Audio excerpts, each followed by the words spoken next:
Hello, Sarah Sabin here in the Leading in the Modern Way video interview series. And I am very excited to have with me David Reske, who is the founder and CEO of Nowspeed. David, welcome to the show. And could you briefly introduce yourself to my listeners? Sure, Sarah. Thanks for having me. It's great to be here, and I'm really looking forward to the conversation. I'm a CEO and founder of Nowspeed. We're a digital agency. We started the company about 20 years ago and have been focused on helping companies grow and win and be successful in their markets for a long time. We have operations in the US and Canada, and we help dozens of companies with advertising and digital marketing and websites, social media, marketing automation services, all those kinds of things. And we just help them grow and be successful. So I'm curious because you've been in the game for a long time now, and I imagine the landscape has changed dramatically in that time over the course of all those years. What were some of the significant challenges that you faced right at the inception of Nowspeed, and how have you seen those challenges evolve over the years? I've actually been in the game much longer. I started my first digital marketing company in 1994. We were building websites in the 90s. And so that's when you were building websites in HTML on Notepad. There were no tools there. You're kind of figuring it all out with hardcore software engineers who were building websites, and then grew that company up in the late 90s, sold it, and then started this company in 2003. So kind of seen many different shifts through all that. I mean, there's so many things that have happened in the last 30 years with the evolution of the commercial internet and digital marketing. There's one story that you could tell of technology and how technology has just evolved and made it so much easier and easier to do more things in marketing. And now we're seeing this new wave of AI technology happen, which some people are afraid will take all marketers' jobs. I think it'll just create a deeper, better explosion of content and creativity that'll happen out there. So major waves over the last 20 years. In the early 2000s, we saw the rise of the search engine and Google, right? So we were doing Google advertising in a big way, in the early 2000s. And then, of course, search engine optimization is the complement to that. So we had to learn how to make websites look like what Google wants to see so that we get more free traffic. And that's been a huge gift to so many companies, because before that, what could you do to get free visitors or free traffic to your business, right? You could have, put a sign, if you had a sign on Main Street. You can maybe do PR as a different thing, but search engine optimization created this opportunity for people to get all kinds of business and traffic that they didn't pay for. They're just building it out with content and other things. So that happened. Then social media, in 2007, I think we started really doing social media services. And then, of course, marketing automation systems, CRM systems, the ability to connect the dots and tracking, analytics. So much has happened. So that's just a short answer, but those are some of the things that I think about, that changes that we've had to adapt and evolve and grow in and leverage for our clients. And I think in this kind of industry, it is so fast moving, it's constantly evolving, there's always new things. And so this is not the kind of industry you could ever go into and stay stayed, or even apply one kind of thing for 5 or 10 years, because it moves so quickly. And, even, you mentioned AI.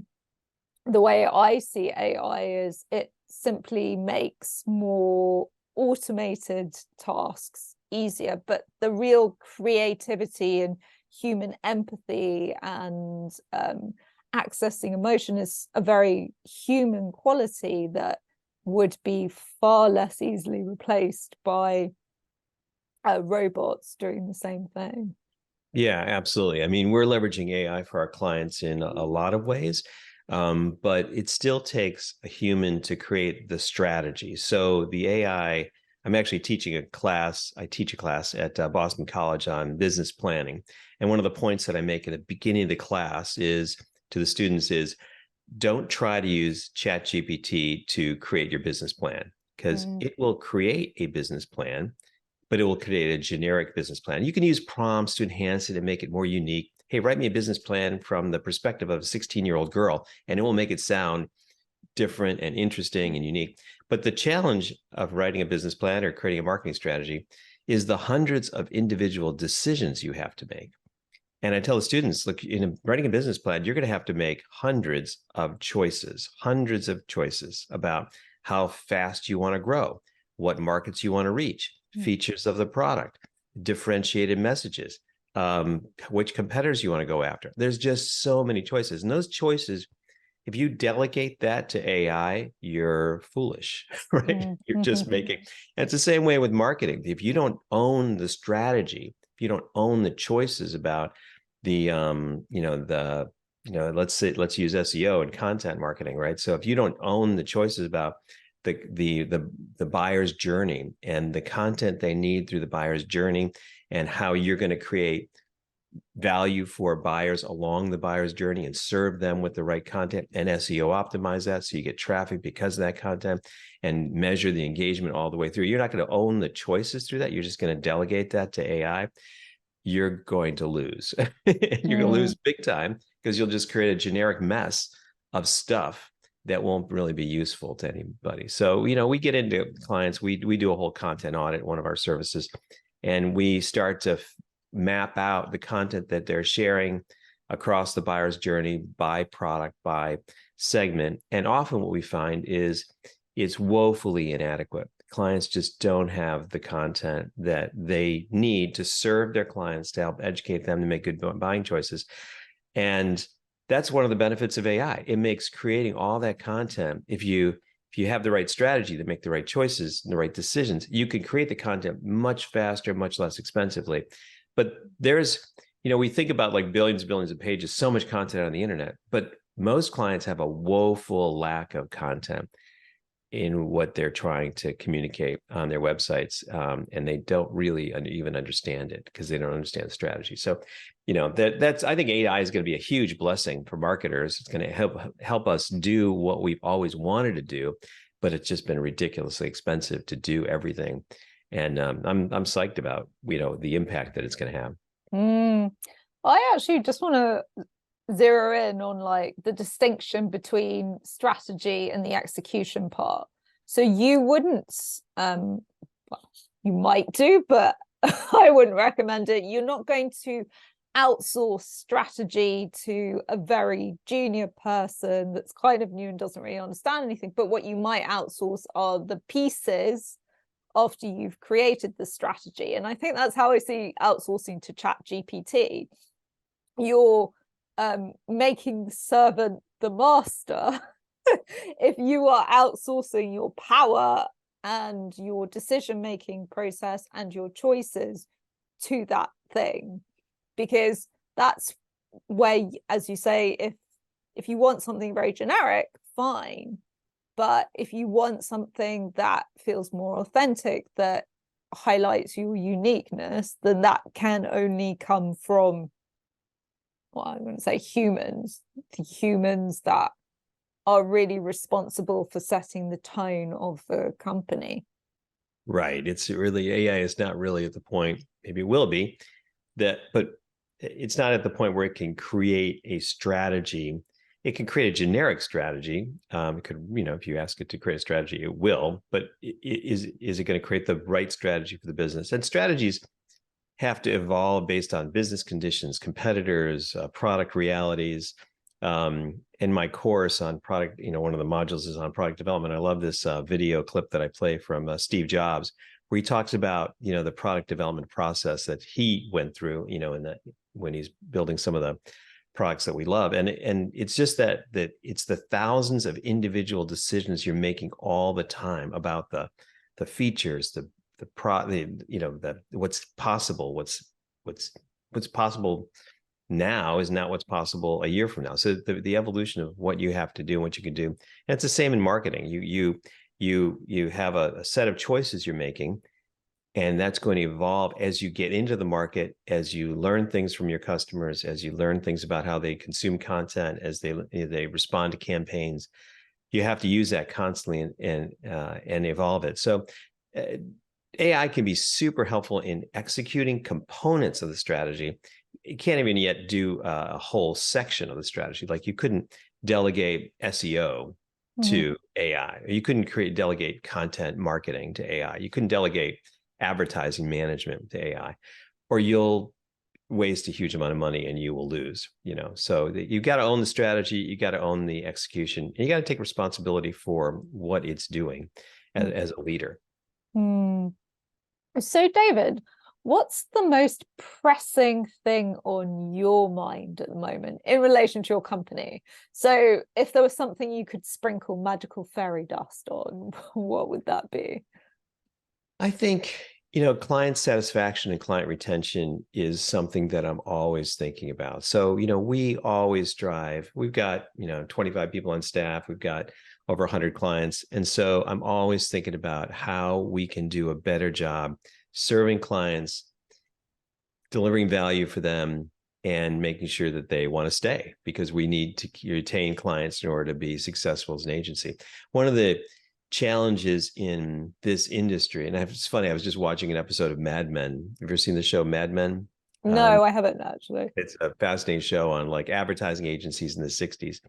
So that's, a show about advertising 60 years ago, right? 60 years ago, something like that. And they face the same challenges that ad agencies face today. Clients are fickle. They use an agency for a while and they want to switch. A new CMO comes in and they want to bring their old team in, fire the agency. If something breaks, it's easier to fire the agency and bring in somebody else. And what agencies want to be is, we want to be trusted partners.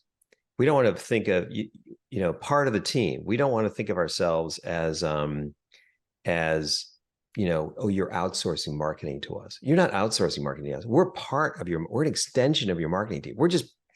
You're just using the agency the same way you use employees to get things done. Sometimes for some of our clients, we have longer term relationships with the company than anybody who's working there, right? Because we're part of the long-term team. So we want to just be part of the team that's making that happen. And one of the challenges in our industry is there's this tendency to, if there's a problem, fire the agency. If I got a new CMO, bring in the new agency, right? I don't like the campaign, fire. It's so short-sighted and unproductive. And so I think every day about what can we do to serve our clients, to be there for them, and create partnership relationships that are long-term with our clients, where we really can be part of their long-term success rather than a short-term transactional thing that they are using for a little while. So that's what I'm thinking about all the time. And what have you discovered is some of the ways to do that, to build that trusted partnership with your clients? I think showing up every day with great people is a part of that. So we do spend a lot of time on hiring and training great people.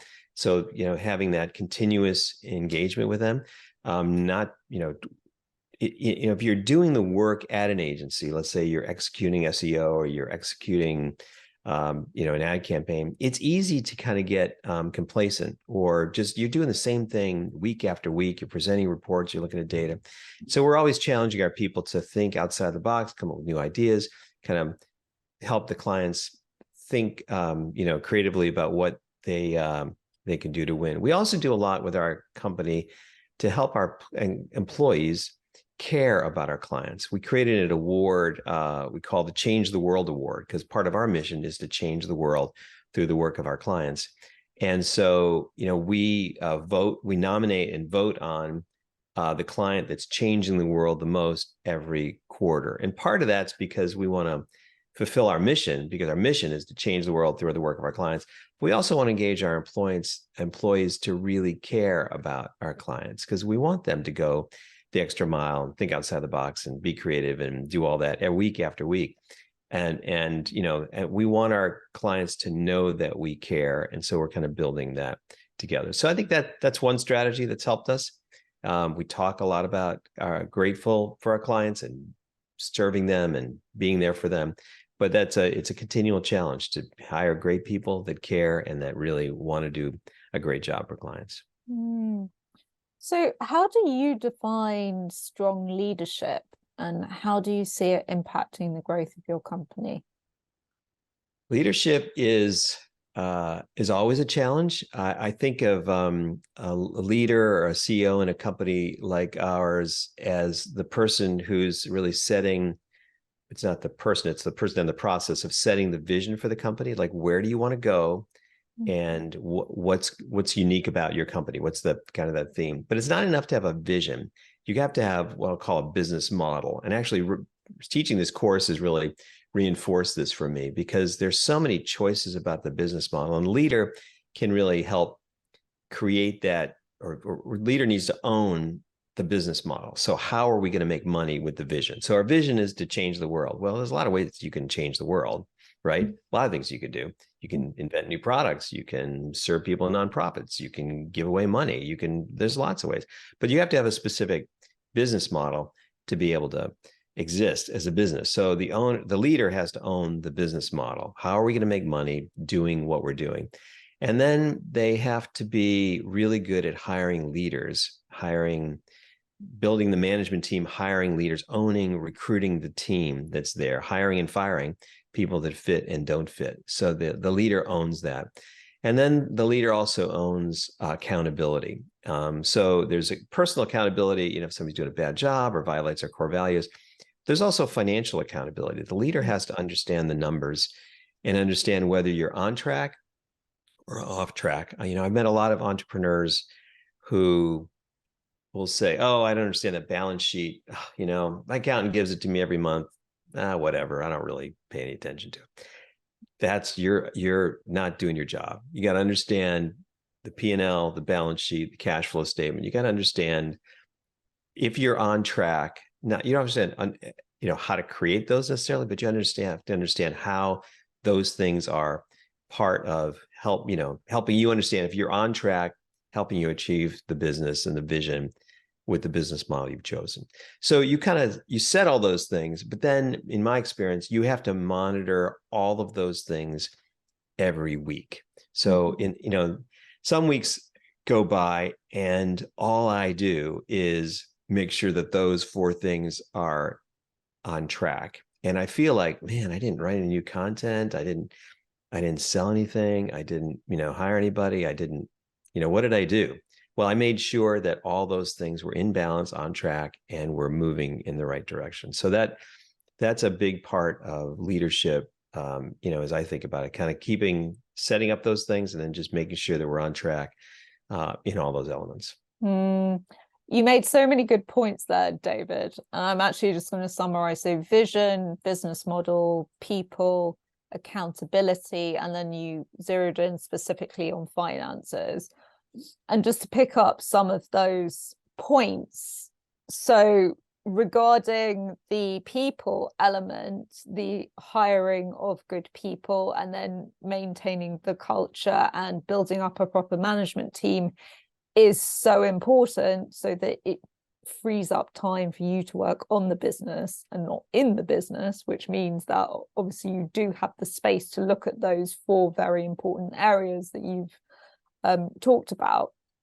And then I've seen that not happen before, and there's always this sort of feeling of that the leader has, or the founder or co-founders have, of sort of dragging everyone along because they haven't taken the time to build a proper leadership team.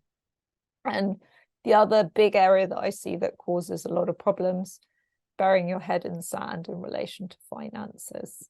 As you said, it's not cool. It's not cool to be like, it's a balance sheet, cash flow. I don't know what's going on. I've kind of got some accountant that talks to me about that. You need to know what's going on, and the sooner you get into the habit of doing that, the better, because what I've seen is if you're not on it, it will trip you up eventually.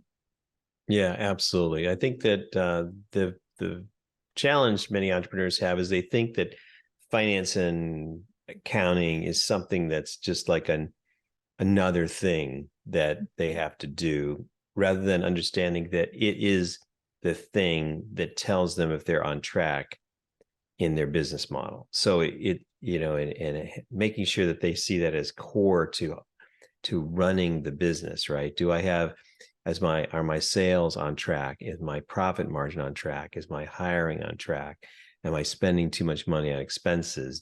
All of those choices, you can change your behavior and you can create a profitable business. But if you don't have a business model that's creating a profitable business, and this is one of the challenges of entrepreneurs, right? So when somebody starts a business, they may be losing money, that they're looking for their first client, they're doing everything, they're kind of, and so they're not really worried about profit maybe in the beginning, but they have a certain amount of cash that they're burning through. And then they get to the point where they're making some money, but they're not making a lot of money, but they're kind of keeping the lights on, but they're still doing everything, right? And it's a long way from there to delegating and working on the business, because you're working for the business. Many entrepreneurs, and you probably see this, never get beyond working for the business. They've started a job, and they haven't really got to the point where they're working for the business. Maybe they shouldn't for the first few years, until you have a few employees and you get past that early startup phase, you are working for the business, right? But it does take time. You have to eventually get above that if you want to grow. But not everybody wants to grow, right? You've probably seen that. So, and not everybody can grow. So I think the problem comes when you have the intention to grow and you have the intention to put in place the foundations that will enable that. But in practice, what you're doing is not helping you with that. So it's keeping you stuck in an old pattern of being, or an old way of being, which looked like, as you say, first few years, you're working in the business, doing the things that need to be done. Yeah, the challenge is when maybe you've grown past that, and the entrepreneur is still working for the business. They're the top sales rep, right? They're delivering all the client service. Nobody can do as good as they can. They go on the field, they're managing operations, because that operations guy, gal couldn't do it as well as they could. They feel like nobody can do it as well as they could. And that's a formula for disaster for any entrepreneur trying to grow. Just one formula for disaster. There's many, right? Yes, there are many. We won't go into all of them now. So, David, back to you. I'd love to know more about how you've invested in yourself as a leader and what steps you take to grow and evolve in your role. Oh, I actually think about that a lot. So but I'll talk about maybe two broad areas. One is being with other entrepreneurs. Many years ago, I joined a group called Entrepreneurs Organization, EO, and started with my first business there in the 90s, and was a member there. And then I left when I started my second company, and then I joined again, and I've been a member there for many years, and have a small group of other entrepreneurs I meet with that meet with in a confidential meeting every month. And so kind of being with other entrepreneurs, hearing their stories, hearing their experience has helped me a lot. So I do that. I also read a lot and consume a lot. And so, I think reading business books is super helpful. None of them have all the answers, but if you put them all together, there's a lot of good answers, right? So many great business books. And actually teaching this course has helped refocus my energy around reading and knowledge. So I'm kind of reading with more of a purpose to create a product around business planning. So that's been super helpful. And then I guess I'll say three things too. Then the third thing is I spend a lot of time on personal planning, journaling, and thinking about my vision for my life. And I think this is one of the things that entrepreneurs do very badly, in my experience, is they don't connect the business goals, what they're doing every day, to their life goals. So if you ask any entrepreneur who's running let's say, it's just somebody who's running a $10 million business, hey, why are you doing that? What are you hoping to achieve? Oh, I'm trying to grow my business. What? No, why are you doing this for your life? Oh, to provide for my family. Well, you provided for your family like when you were a $2 million business, right? So why do you want to make this much money? And most of them have no idea. They have no idea what they're trying to do, what it's for, what they're trying to achieve in their life, what their vision is. I want to buy a boat, I need a second home. It's very small things, and few people have really thought deeply about how much money they need or the kind of success or the time they need to achieve the vision for their lives, not just the vision for their business. So I spent a lot of time thinking about that. I'm not sure I have all the answers, but I'm thinking I spent a lot of time trying to connect those dots. And that's very helpful for me. I mean, I couldn't agree more about the not knowing the why behind why you're doing what you're doing, which is when negativity starts to set in, lack of motivation, lack of passion, feeling burned out, stress, all of those things. Because, if you carry on just going at full speed and you don't even know why you're doing it anymore, it becomes counterproductive. And I think the other thing to say is it's good that you do it as a constant practice, because I believe it changes over time. Our why in our 20s might look different from our why in our 40s or our 50s. And so as long as you keep reconnecting to that, then you can kind of steer yourself in the right direction.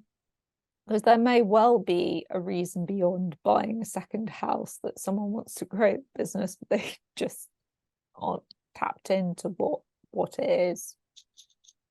Right, exactly. And so I've read a powerful book that influenced me heavily on this topic last year. It's called Die with Zero. Or Dying with Zero? Die with Zero, I think it's called. And it's just really, it talked about like, why are you accumulating wealth? And it kind of challenge the notion that you're accumulating wealth so you can pass it on to other people so they can spend it, right? So what are you going to do to how are you going to use the resources you have to achieve the life that you want? And I think it's a powerful idea that I think so. Coming up with a business why is really good. I love the book by Simon Sinek, Start with Why. Very influential for me. But also, I think people have to have a personal why that says, why are you doing this? Is it, what's the life that you want, and how are you getting there, and how can be the best version of yourself to show up to have the life that you always wanted. That's both those are very important to me. Yes, and thank you for bringing that up, David. 100% agree. Final question. If you could go back in time and give one piece of advice to your 20-year-old self, what would that be? I would say, man, my 20-year-old self was so immature. I don't know. I think when I was 20, I didn't even really know what a business was. I was a business major, and I didn't know what a business was. Came from my parents. My dad worked in a factory. My mom was a teacher for a while, and so I just didn't have any basis for that. I think that my one piece of advice is start talking to people and find out what's possible.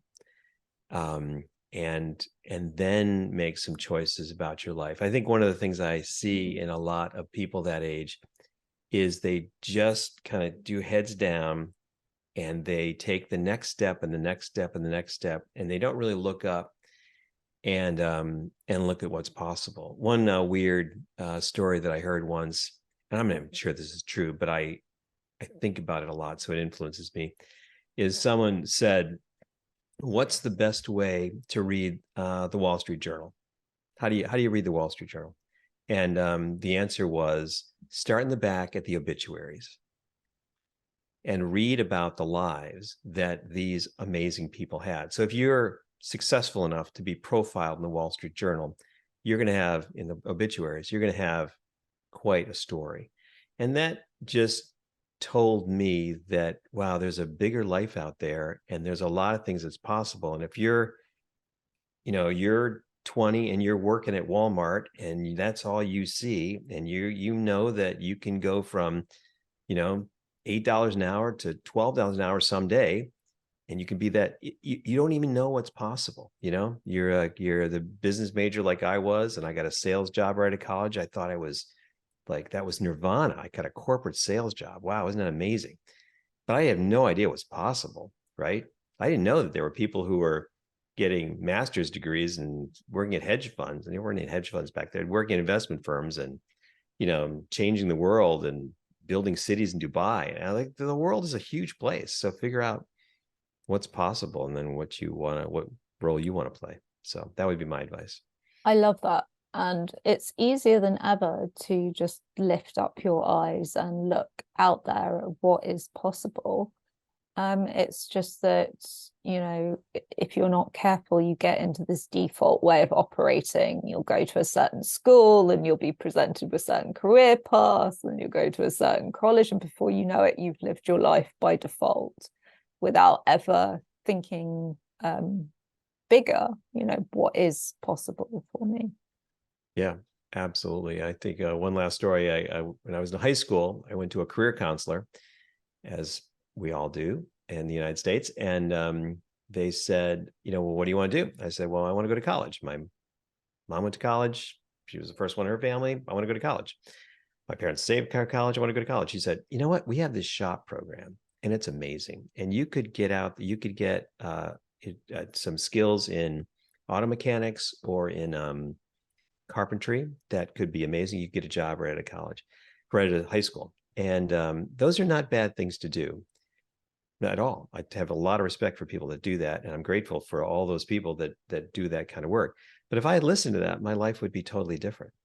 So I think kind of thinking, taking advice, looking what's out there and then making wise choices is important.